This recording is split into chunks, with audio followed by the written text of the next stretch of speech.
Hey, it's Paul from howtoplaybass.com. I've got the second part of I Want You Back. This part follows on very much from part one, builds on the choruses. Now we looked at there's a 4-bar pattern that basically forms, or the chorus patterns use quite a lot, and that's spelt out explicitly in part one of the lesson. I don't go through it in great detail in this part of the lesson, so you do need to cross-reference this lesson with the previous lesson. Before we head on to the lesson, just a quick reminder, if you're not already subscribed to my e-zine, head over to my website, subscribe, it's free, you get some goodies. Every month there's a free bass line. This month it's August 2010. We've got the bass line for Night For Last, which is a song by a guy called Shorty Long. It's a Motown tune. The bass line is played by James Jamerson. So if you like this kind of stuff, you almost certainly will like that. So head over and do that. You'll get the link once you've subscribed. And let's head over and look at the first chorus. Okay, if you've been through the lesson from last week, part one of this, part one of I Want You Back, that should sound pretty familiar because it's very similar to the 4-bar pattern that we looked at between the verse and the chorus. Obviously, there's some slight alterations, so do cross-reference with that. The first 4 bars are pretty much what we've done.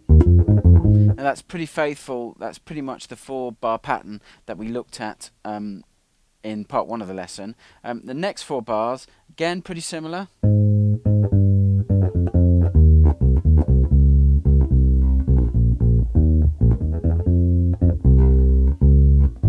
Here's where it gets different. And you've got those hits where the lyrics would be going, I want you back. So basically, if you refer to part one and get that 4-bar section nailed from part one, basically repeats that, but then the second time through when you're on the kind of the turnaround pattern, where you've got the starting on the F, C, D flat, A flat, B flat, E flat, and then you've got 4 hits on the low A flat, the 4th fret of the E string, which mirrors the lyric, I want you back. And it does that 4 times. Then there's a 2/4 bar, so just count 2 beats, and then the verse comes back in, and you're back in with the, and you're back in with that pattern. Verse 2 is identical to verse 1, so you can pick that up from last week as well. And then we'll go to the second chorus and the bridge, which are, the second chorus has got a little variation in, and then it hits the bridge, which we'll look at as well. Okay, this is the second chorus. We'll do with the bridge in a moment. Play the second chorus through with metronome, and we'll talk through the variations in this. 2, 3, 4.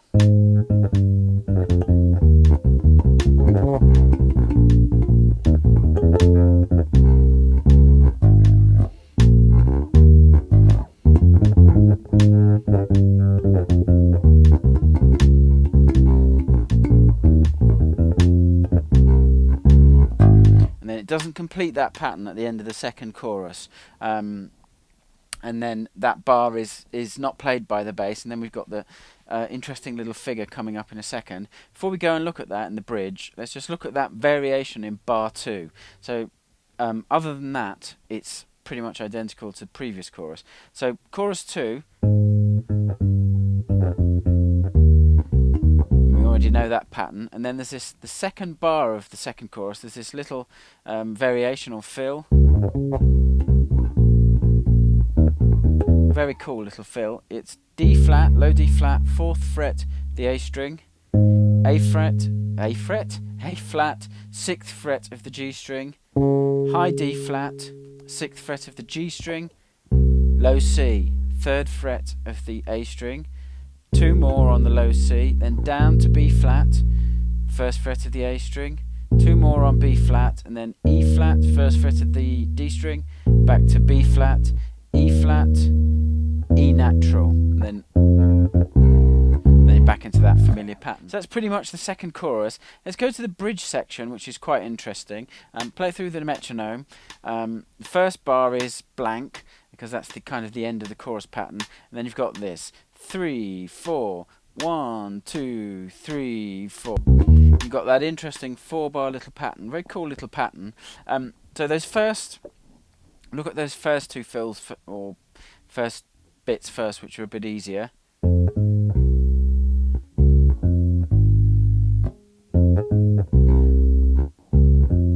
Okay, and the notes are F, A flat, C, 3rd fret of the D string, 6th fret of the D string, 3rd fret of the A string, and then you've got D flat, F, A flat, which is 4th fret of the A string, 3rd fret of the D string, 4th fret of the E string. So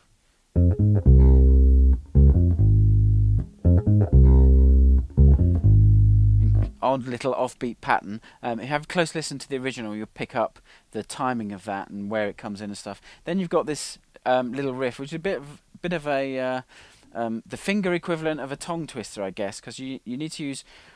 You can play it all in the same position, but you need to use all 4 fingers. So it's a great illustration of why having good digital independence with your fingers is good.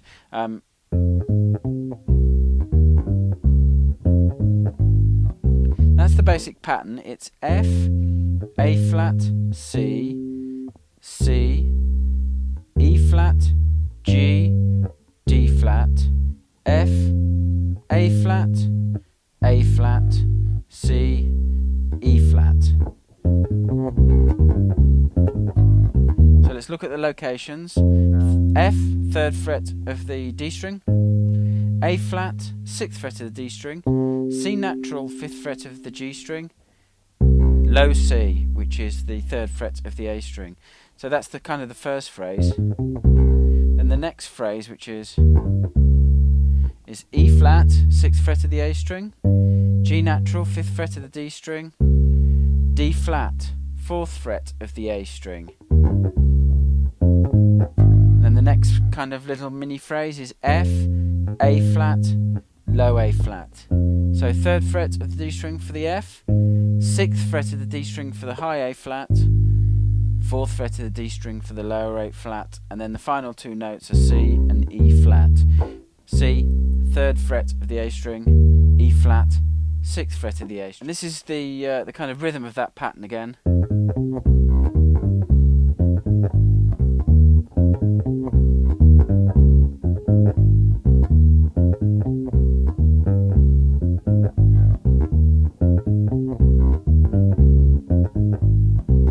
And then from there it goes to the kind of the fade out version of the chorus, which we'll look at now.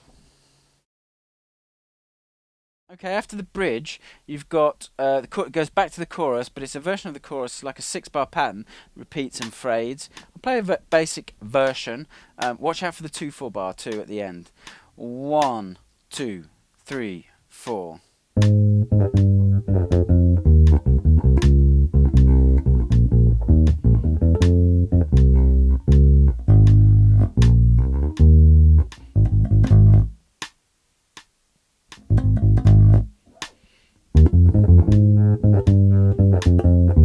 Etc.